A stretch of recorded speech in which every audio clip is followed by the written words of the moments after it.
ಮಡಿಕೇರಿಯಲ್ಲಿ ಕಟ್ಟಡದ ಮೇಲೆ ಬೆಕ್ಕು ಸಿಲುಕಿಕೊಂಡಿತ್ತು. ಕಳೆದ 2 ದಿನಗಳಿಂದ ಆಹಾರವಿಲ್ಲದೆ ಮಳೆಯಲ್ಲಿ ಒದ್ದಾಡ್ತಾ ಇತ್ತು. ಬುಧವಾರ ಬೆಕ್ಕು ರಕ್ಷಣೆಗೆ ಅಗ್ನಿಶಾಮಕ ದಳ ಮುಂದಾಗಿದ್ದಾರೆ. ಮಡಿಕೇರಿಯ ಎಸ್ಬಿಐ ಕಟ್ಟಡದ ಮೇಲೆ ಬೆಕ್ಕು ಏರಿತ್ತು. ಕಾರ್ಯಾಚರಣೆ ನಡೆಸ್ತಾ ಇದ್ದಂತೆ ಕಟ್ಟಡದ ಮೇಲಿಂದ ಹಾರಿ ಸುಮಾರು 60 ಅಡಿ ಆಳಕ್ಕೆ ಜಿಗಿದು ಬೆಕ್ಕು ಓಡಿ ಹೋಗಿದೆ. ಕಟ್ಟಡದ ಮೇಲಿಂದ ಕರೆಂಟ್ ವೈರ್ ಮೇಲೆ ಬಿದ್ದು ಬಳಿಕ ನೆಲಕ್ಕೆ ಅಪ್ಪಳಿಸಿದೆ. ಬೆಕ್ಕು ಹಾರುವ ದೃಶ್ಯ ಮೊಬೈಲ್ನಲ್ಲಿ ಸೆರೆಯಾಗಿದೆ.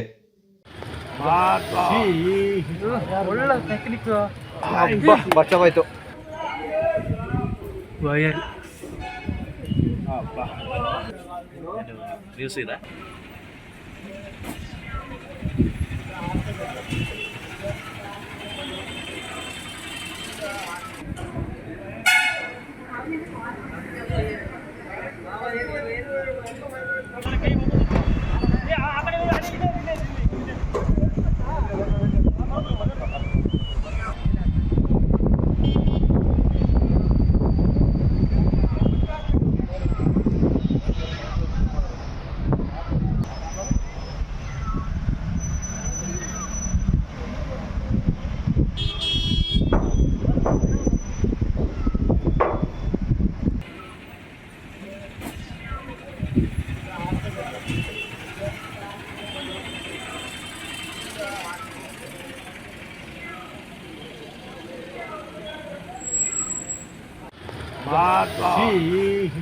ಒಳ್ಳೆ ಟೆಕ್ನಿಕ್